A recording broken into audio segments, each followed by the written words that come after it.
You're but I'm welcome never going on anytime. that game show. Never. We'd love it. Great hour. Good to see you. All right, welcome to Hannity. At this hour, the political firestorm is now brewing tonight in our nation's capital. Democrats long predicting their blue wave. Nancy Pelosi all but guaranteeing a Democratic landslide. The liar, Shifty Schiff, Maxine Waters, both plotting revenge tonight, real revenge. But with just 5 days to go until the all-important midterm elections, well, many prominent Democrats, yeah, they're limping and hoping that Tuesday gets here fast enough because they're limping towards the finish line. Why? Because every race is up in the air. Everything's in play tonight. Plagued by corruption. Get this.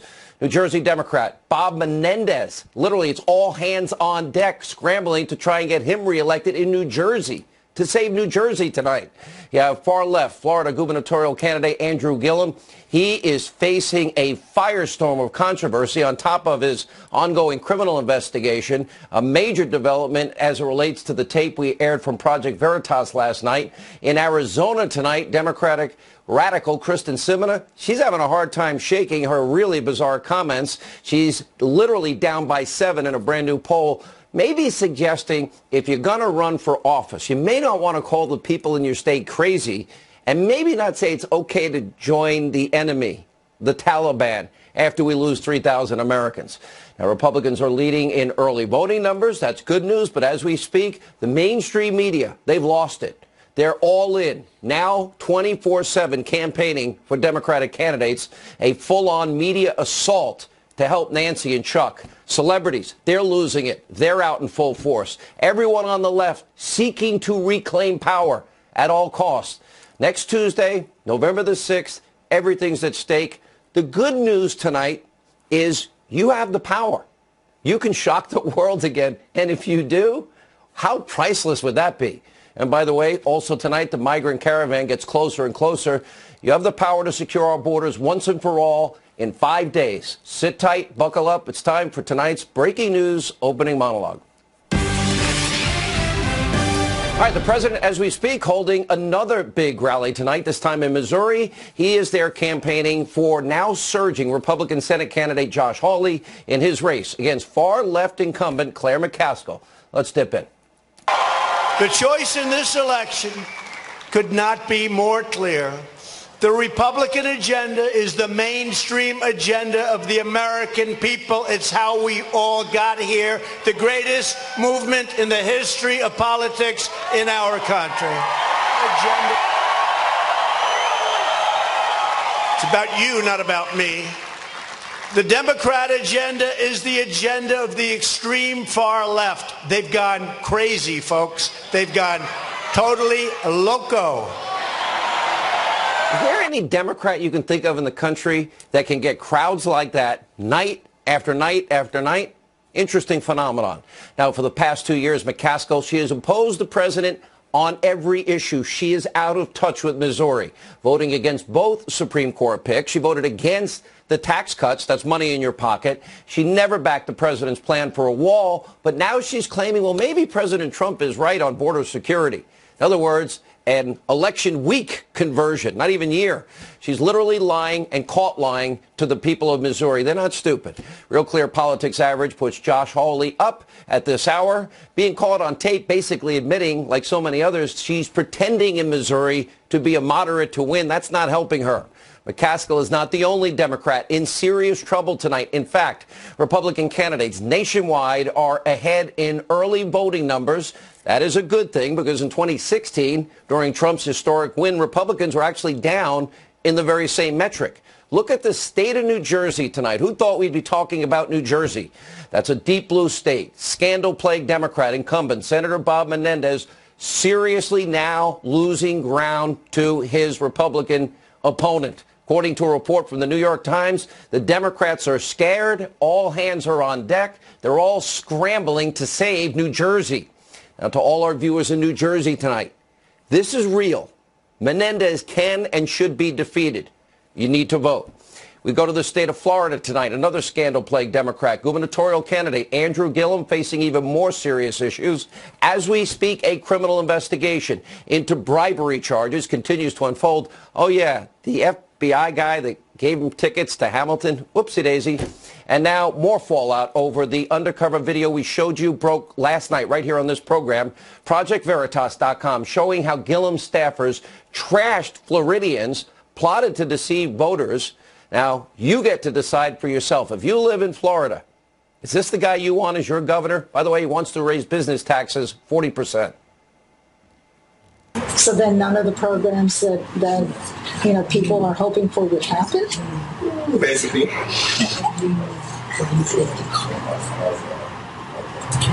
Well, do voters know that?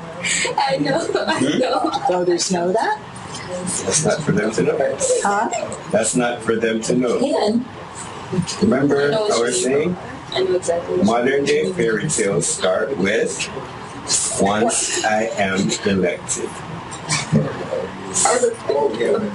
So, are you suggesting that that this is we should keep this a well-kept secret? Yes. I'm finding out first. Why would it be? So you have the extreme right-wingers, those are the Trump and the crazy Republicans. The progressives are the crazy Democrat. You're hipsters, you're hippies. Are you not a progressive? Isn't Gillum a progressive? Gillum is a progressive. So Gillum is part of the crazy crazies? He's part of the crazy. The rules in Florida up. Well, tell me about it, man. All right, this is a fast state. Okay. It's a cracker state. Okay. Okay? Ask anybody outside of here. You go Port St. Lucie, Orlando. Man, them crackers ain't gonna let us do that. No, you crazy? You have to appeal to white guilt. All right, so how would you do that? White guilt. Why can't just? Because that's what it is. That's what it is. He's part of the crazy left.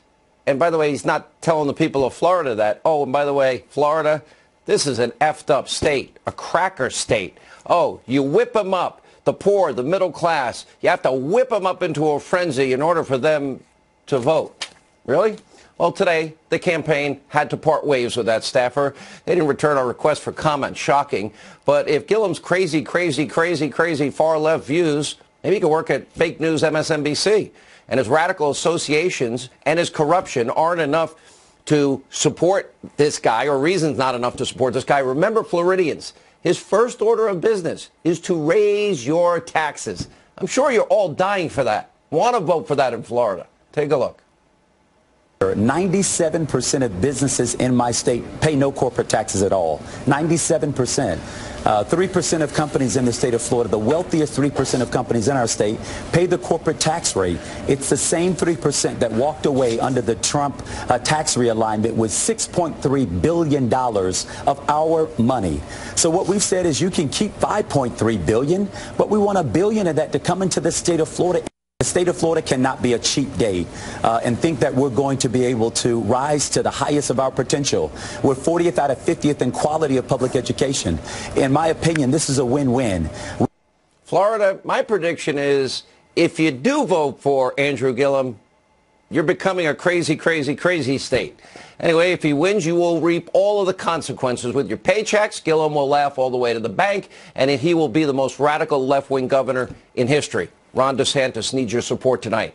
In Arizona, great news. Veteran war hero, 28 years, 6 tour deployments, Afghanistan, Iraq, Martha McSally on this show last night. She has now finally opened up a significant 7-point lead in that race against Democrat Kristen Sinema. The radical past is now finally sinking in with the people of Arizona.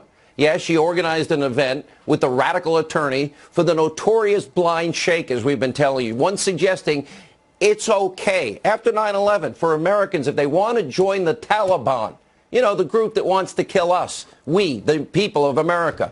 Also constantly calling the good people of Arizona, quote, crazy, but kind of in a Lindsay Lohan way. And she said, of course, that her state, she wants your vote, is the meth lab of democracy. And when given a chance to actually address these remarks, no apology, none. This is amazing. Take a look. As we see in the waning days of this campaign, Martha has chosen to continue running a highly negative campaign full of false attacks and lies. That's her choice. She can continue to do so if she wants. But Arizona voters will choose the person they trust to be their voice in Washington, D.C. She wouldn't even apologize for saying it's okay to join the Taliban. I guess the truth hurts there. People of Arizona are waking up tonight. And while Republicans appear to have a serious edge in the Senate, the House a different story. Dozens of must-win Republican-held districts are now toss-ups tonight. Nancy Pelosi, she's predicting victory. In 5 days, if Republicans lose control of the House, let me point out to you what will happen. That's right, Nancy Pelosi will be your speaker.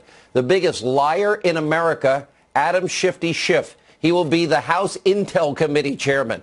Endless investigations of nothing. He's already bragging about his plans to ramp up these investigations into phony Trump-Russia collusion, which has pretty much now been debunked. Take a look. Republicans walked away from the investigation. The Democratic minority has continued, and we've been bringing witnesses in, and we've been learning more. And that work won't stop when we take the majority, but we will be able to get answers the Republicans were unwilling to pursue, records that the Republicans wouldn't ask for. The question, though, that I don't know whether Mueller has been able to answer, because I don't know whether he's been given the license to look into it, is were the Russians laundering money through the Trump Organization? And that will be a very high priority to get an answer to, for the reason that if they were doing this, it's not only a crime, but it's something provable, something that the Russians could hold over the head of the President of the United States. Oh, my God, he's been saying the same thing for 2 years. Anyway, and by the way, he doesn't care about Hillary's bought and paid for phony Russian dossier. Yeah, the one that they used to commit a fraud on a FISA court. Then, of course, there's Impeach 45, Maxine Waters. Democrats win. She will likely chair the very important Financial Services Committee. And let's just say, in her own words, she sounds like she's out for revenge, too, just like Shifty Schiff.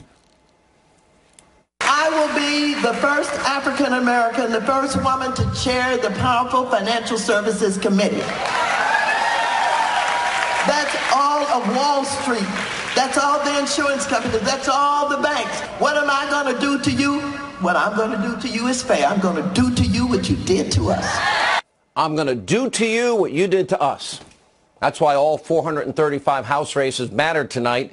Now, regardless, I'll say this. Let not your heart be troubled. Fox News contributor, former Speaker of the House, Newt Gingrich, out with a brand new piece tonight. He is throwing cold water on the Democrats' blue wave predictions. According to the former Speaker, Republicans will likely hold on to the Senate and gain seats. And he says maybe even the House. But that's going to be decided by you, we, the people. Of course, as pointed out in this very insightful piece, the U.S. Senate controls judicial confirmations, meaning if Republicans control the Senate, the president's agenda, he argues, and is right, will remain intact. Now, of course, the left is doing anything and everything in their power to stop the president's successful agenda and all Republicans across the country. And as per usual, predictably, Hollywood's biggest know-nothing liberals, they're out there hitting the campaign trail for Democrats. Oprah, well, she's out there stumping for Georgia's totally unqualified gubernatorial candidate. In Florida, Jimmy Buffett, he's still playing. He's performing at a campaign event for Gillum and Nelson. And on TV, many other celebrities, they're telling you exactly how they want you to vote because they're celebrities. They always know everything. They're right. Take a look. If somebody asked you, what do you care about? What would you say? Losing your health care. Equal pay. Equal rights. What really, honestly matters to you? Look, if you're worried about your pre-existing conditions, if you can't take another school shooting. What matters to you? Civility, kindness, dignity, freedom of the press, freedom of speech. All of our freedoms. Do they matter? Seriously. Seriously. Do they matter to you? Then vote. If you care about immigration, children being taken away at the border, if gun reform matters, climate change, healthcare for young, for old matters, then vote. If basic human rights matter, then vote. If women's rights really are human rights, then vote. Don't lose hope. Vote as if it matters, because it does. Get out and vote. It matters. On November 6th, we're all in this together. They kind of forgot that they want open borders. They kind of forgot that they liked Obamacare and supported him, and he was the worst economic president in our lifetime. They never mentioned due process and the presumption of innocence, or the Constitution, or lower taxes. That's right, Obama raised them. Now, of course, far-left Hollywood liberals are not the only sycophants supporting the Democratic cause tonight. The biggest cheerleaders of the left have long been members of the mainstream media, but tonight, wow, they're up in their game. Some of their best anti-Trump rhetoric ever is getting rolled out and out of control. Especially true, poor morning liberal Joe. I think the election is really taking a toll on poor Mika. Take a look. Our democracy is under attack with bombs targeting Trump's enemies and shootings in synagogues by a nationalists imitating the president's racist rants. The rhetoric of this racist, heartless, soulless man will lead to more violence. Yes, I said that. This is a so-called leader with no shame. He doesn't care. He's got no sense of decency, no sense of duty, and no limits. If you want a slight check on this man and his unrelenting race to the finish here to make sure he can continue destroying this country, you might want to vote all D. You know, just imagine for a moment. Liberals like to imagine. John Lennon. Just imagine for a moment what's going to happen. If the Republicans kept the House and the Senate, they're going to lose it. That's almost worth the price of admission. I know they're trying to scare you into voting Democrats in the midterms. And, of course, Howard Dean was far worse, actually sick, celebrating the Democrats' momentum surrounding the shooting in the synagogue in Pittsburgh. And I'm not making that up. Take a look. The Democrats are trying to basically run against a president who's got a very powerful message of hate, basically, which can be effective at times like this when the nation has been turned upside down by this president. So, you know, I'm pretty optimistic, actually. I do think there is a tendency towards voting Democratic, and I think the Democrats are a lot more energized, particularly, I hate to say this, after the shootings in Pittsburgh. That's pretty sick, pretty ugly, pretty twisted. Look, we have to take everything Howard Dean, though, says with a grain of salt. After all, he's not exactly known for being of sound mind around election time. We're going to South Carolina and Oklahoma and Arizona and North Dakota and New Mexico. And we're going to California and Texas and New York. And we're going to South Dakota and Oregon and Washington and Michigan. And then we're going to Washington, D.C. to take back the White House. Yeah. All right. I guess we can expect more of that if the Democrats' big blue wave doesn't exactly play out on November 6th. Just imagine that. Now, tonight, while the media, the left, working extra hard, vilifying Republicans and the president, well, he's focused on a serious situation at our southern border. And at this hour tonight, the migrant caravan is pushing even closer to our southern border. As a response, President Trump is now sending up to 15,000 troops to help secure that border.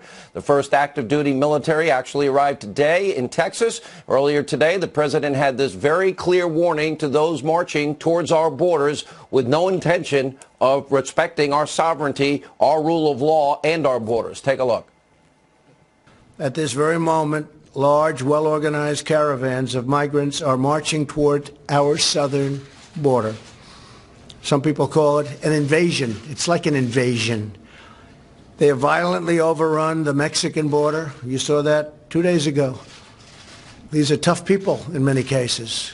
A lot of young men, strong men, and a lot of men that maybe we don't want in our country. But again, we'll find that out through the legal process.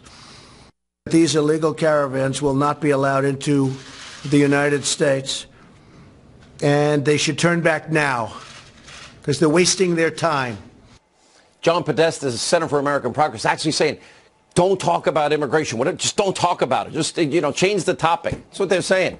Without a doubt, our immigration system is broken. The situation is dire at the border. 2018 alone, over 50,000 unaccompanied minors have been apprehended crossing illegally, a 171% increase from 2010 this year. Over 17,000 known criminals have been apprehended at the border, along with over 1,000 dangerous gang members. 2017, over 2,000 pounds of fentanyl was seized by ICE, enough fentanyl to kill every single solitary American.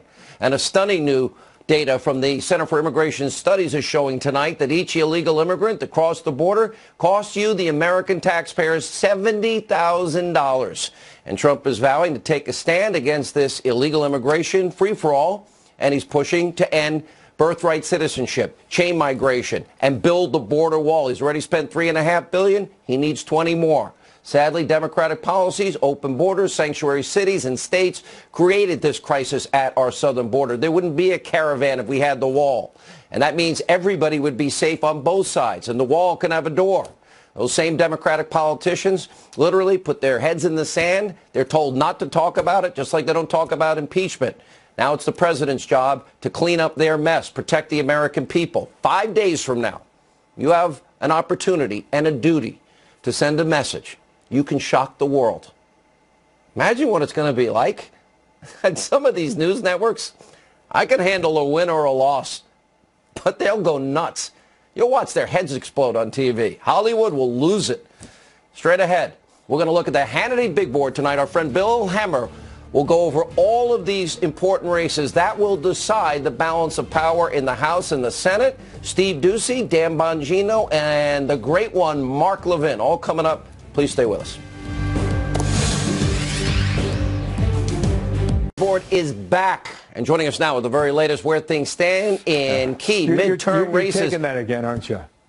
What? That's the Hannity big board. I thought it was the Bill my board. Big board. Because it's your hour. You're right, Sean. I need 30 minutes, by the way, because this. No, I want you to understand. There are 1,000 stories for Tuesday night. I mean, listen, really, this is more fun. than we can count. The Super Bowl. All right, take it away. Show us what you got. So here's what we've tried to do to viewers, to try and tell the story a little bit. Where was the president tonight? He was in the state of Missouri, and you know what's going on there. The Democrat Claire McCaskill and the Republican Josh Hawley. Our Fox poll came out last night. It's just razor tight, 45% to 45%. This is what I think is interesting about the reason why the president made this trip to Missouri tonight. Go back 2 years. These were the results. He won the state by 19 points. There's a lot of red on that state, right, Sean? There's just a few blue counties. But this is where the president had his rally tonight. This Columbia, Missouri, Boone County. You see Hillary Clinton won it by about 7 points. But look at all the red surrounding here. And watch this number here from 46.8%. It's at 72%. It's at 73%. It's 76%. It's 71.9%. You get the idea. And the president has said himself that this is a base election. You got to turn out your base if you want to have a chance. And that's really what a lot of this travel is about. Here's the what-if scenario for the Senate. A lot of people know this right now. Just as a reminder, this is our base for Tuesday night. 51 Republicans, 49 Democrats. We'll see how the map fills in. That's on the Senate side. On the House side, I know you're keenly interested in these toss-up races. Here's what we have at the moment. This could change, but these are 29 districts that we consider coin tosses for Tuesday night. Might go to 32, might come down to 25, but right now it's 29. So what's the difference between Virginia 8 and California 10? Now, this is not true for every district here, but this is what Republicans are up against on Tuesday night. A lot of retirements, a lot of open seats, a lot of districts where the Republicans won, but Hillary Clinton won on the presidential level. And so we have to throw that now into the mix and find out on a geographical sense what we think could happen come Tuesday night. So we broke it up in the regions. I'll give you an example here, Sean. I can give you countless examples of where the scenario that I just laid out is true all across the country. This is Virginia 10. This is Barbara Comstock. This is outside of Washington, D.C., and a real tough race here with Jennifer Wexton. These were the presidential results 2 years ago in that district. Hillary Clinton won by 10 points. So you see what some of these candidates are up against. That's Washington, D.C. Take you down to the Florida Keys, similar scenario. You see Hillary Clinton won by about 16, 17%. I can take you out into the plains, out in Kansas. Right? This is Kansas District number 3. This is Kevin Yoder, the Republican, and a race against Sharice Davis, the Democrat. 2 years ago, Hillary Clinton won just by a margin here, about 4,000 votes, about 1.2% on the margin. But this is another example, and you can go out to California too, and I think this is very important for our viewers to remember and all the folks running across the country. Poll closings in California are 11 o'clock Eastern time on Tuesday night. We have 8 toss-up districts in California alone. If the House is really that close, in the 7 of 8, Hillary Clinton won the district 2 years ago. So you see now what's on the line. And just one last thought here, Sean. This is where we were 2 years ago, state by state, presidential results when Donald Trump stunned the world. And we're going to see on Tuesday night how many of these voters he attracted 2 years ago, how many are still with him in 2018. So, all right, pretty amazing. As I look at the Senate, I would also say I think Florida's a toss-up right now. It's dead even. And Josh Hawley is pulling ahead. Marsha Blackburn's got a nice lead now in Tennessee. Kristen Sinema, she's down a lot in Arizona. Dean Heller is holding up in Nevada. That's an important Senate race. Are you doing the math in your head while you're doing this? Because I'm trying to guess. Yeah, well, then we can go in Montana number? With the Libertarian pulling out. That now is a race that is in play, which we will go over. We have the Republican candidate on tonight. Heidi Heitkamp is down by double digits. That's a pickup in North Dakota. Hang on. We can do it. Pick up in North Dakota. Now you're at 52-48. Where else did you say? Well, I went through them all. I went through Tennessee, Missouri, all right, Tennessee Nevada, stays. Missouri Texas. Would be Ted Cruz is going to win. Nevada would stay. What happens in Arizona? Okay, but when have we ever heard of a person running for the Senate that calls everyone in her state crazy, the meth lab of democracy, and she says it's okay to join the Taliban after 9/11? I'm not voting in Arizona, but you're saying Martha McSally wins. So now you're at 53-47. By the way, now you understand why they never want me on election night. I got you. Is that your projection for Tuesday night? My prediction in which state? In all of them. My prediction is Marsha Blackburn. My prediction is Josh Hawley. My prediction is Dean Heller. My prediction is Martha McSally. My prediction is Heitkamp loses. Joe Donnelly, if people of Indiana don't vote Libertarian, that can be one. And Tester can lose in Montana now that the Libertarian pulled out. What happened in Florida?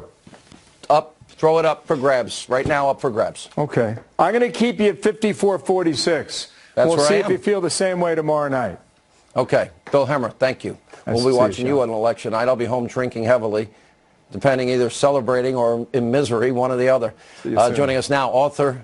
I can't believe Steve Doocy sells a cookbook 3 weeks before the election, and I love him. And the worst part, he puts me on page 184. He puts Brian and Ainsley on page 1 and 2. Listen, you should be happy because your recipe is in the holiday chapter, and now we're in November. We're talking turkey. This cookbook has the best turkey you've ever had in your life, and then the Sean Hannity corned beef and cabbage. Put me at the end of the book in the in the credit section somewhere. Stop it. Appendix, and we have NRA TV. Former Secret Service agent. By the way, he has a best-selling book out as well. Dan Gagino. All right, Dan, let's look at those races. You agree with my Senate predictions? Yeah. I think your Senate predictions are spot on, but Sean, I think Rick Scott takes it in Florida. Listen, nobody knows who Bill Nelson is, Sean. I jokingly said last night, I live in Florida down here. I spend all my time here, obviously. People think he's Ben Nelson from Nebraska, the Cornhusker kickback guy. Nobody has any idea who this is, Bill Nelson.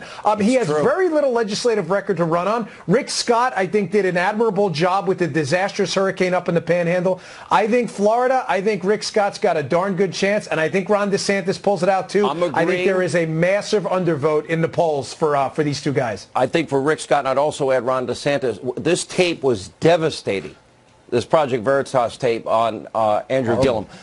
Steve, I know you're covering it every morning. On a serious note, I think we look good for conservatives, Republicans. If you don't want Speaker of the House Pelosi and Senate Majority Leader Schumer, things look better in the Senate. I think Bill Hemmer makes a lot of good points. 45 retirements. That's a lot. Headwinds against, look, Bill Clinton got crushed in 94. Newt became the Speaker, first time 40 years. 2010, Obama got crushed in his first midterm. Well, think about why there are so many retirements this time around. It's because a year ago, if the election would have been held a year ago, it would have been a gigantic blue tsunami. Remember repeal and replace that the Republicans had promised for a very long time. That didn't get passed. The president's approval rating was not where it is today, and we were not to the point where the tax cut for Americans was going to go through. Fast forward to today, and now the president's got better ratings, and the tax cut is about even money. Effect. the caravan effect. Sure. The mob rule effect. And then I would add one other thing. Are you better off than you were 2 years ago? And see, I think that is perhaps a tactical mistake of the Republicans. They should have been playing on the economy because the Democrats have brilliantly played the health care card. In the last year, they all got together. Play the health care card when they gave us Obamacare? Listen, keep your doctor plan, save money. Because in the last year when the Republicans did the tax cut, they took away the individual mandate, and it gave the Democrats the argument, they took away the individual mandate. What are they going to take away from you next? They don't have a single plan. They don't have a 5-point plan. Predictions. They just think that people are going to wind up voting for them because of that. We hold the House by 2 to 3 seats, and we pick up 4 to 5 seats in the Senate. Guaranteed. Steve. If I had a magic 8 ball, I would shake it, and it would say, ask again later. You're totally wimping out. I gave you my Senate prediction. Get on the record. People, what I really believe. The Republicans will hold the Senate. As of tonight, Republicans on paper are down 5 in the House. That means you better take it seriously. I think that's right. When we come back, we'll get the great one, Mark Levin's predictions for the midterms and his take on the state of the country. Straight ahead. All right, joining us now, he is host of CRTV's Levin TV, the host of Life, Liberty, and Levin. Wow, you had big ratings this weekend right here on the Fox News channel. I call him the great one, Mark Levin. We missed you a couple of weeks, and we're glad you're back, my friend. Let's talk the election. Thank you. Well, you know what? It's time for we, the people, to stand up for ourselves, for our families, for our faith, for our country, for our party, and for our president. You know, the media have interposed themselves in this election, Sean. We're actually fighting the media, we're fighting the Democrats, we're fighting academia, we're fighting Hollywood and all the rest. And 64% of the voters say the press has done more to divide the country. More people think the press has divided the country than the President of the United States. And I'm going to tell you why. The word Hitler is very popular with the press, with Joe Scarborough. The word white supremacy is very popular over there at CNN. The word Stalin's now starting to pick up. They consider those of us who support this president and support an America agenda as Nazis. They referred to us as racists, as white supremacists. Every time there's some horrific event, they try and pin it on us, pin it on our president, pin it on our party. It's really time, America, to push back. Enough is enough. We cannot turn any part of this government over to these radical, hardcore Democrats and their mouthpieces in the media. And I want to give you a few examples here. They talk about the president, his tone, and the relationship to violence. The president hasn't caused any violence. When Antifa's out there beating up people, the Marxist militia, the media are very passive, rarely say anything. When Bill Clinton pardoned the FALN terrorists who murdered 4 people and injured 44 other people, I don't remember them saying Bill Clinton was contributing to a violent tone in this country. When Barack Obama commuted the leader of that organization, who never repented, I don't remember them bringing that up. When Barack Obama befriended Bill Ayers and Bernadine Dorn of the Weather Underground and the SDS, the bombers, domestic terrorists, I don't remember anybody talking about him and violence and the tone of violence. Do you? Obama opens an embassy in Cuba, a genocidal police state. He's celebrated. Donald Trump moves our embassy from Tel Aviv to Jerusalem, the capital of Israel, and he's attacked by fools like Steve Schmidt over on MSNBC. Now let's talk about immigration briefly. Dwight Eisenhower, he's not considered a white supremacist, is he? He's not considered a racist, is he? Dwight Eisenhower, when he became president of the United States, he created a program called Operation Wetback. That's not me. That was him. Operation Wetback. What was that? He ordered the military to round up 1.3 million illegal aliens and deport them. And that's exactly what he did. And he was supported by the Democrat Party, too. I'll go further. 1960s, Cesar Chavez, the founder of the United Farm Workers Union, he ordered his members at night to watch the southern border and report illegal aliens coming over the border to then the INS.